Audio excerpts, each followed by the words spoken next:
તમે કોકની હારે લગ્ન કર્યા છે,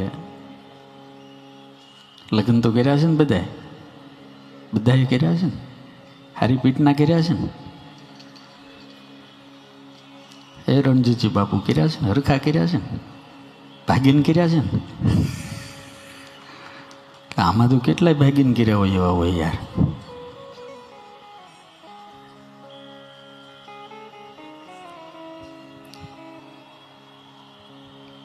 લવ મેરેજ ને એરેન્જમેન્ટ મેરેજ શું કહેવાય? લવ મેરેજ અને એરેન્જ મેરેજમાં ફરક શું? તો લવ મેરેજ એટલે ડાયરેક્ટ ફાંસો ખાવો, કોઈને કીધા વગર ખાવો, અચાનક ખાઈ નાખો, એનું નામ લવ મેરેજ. અને એરેન્જ મેરેજ એટલે શું ખબર છે? વ્યવસ્થા કરીને ફાંસો ખાવો, બાકી ખાવો તો ખરો હોય.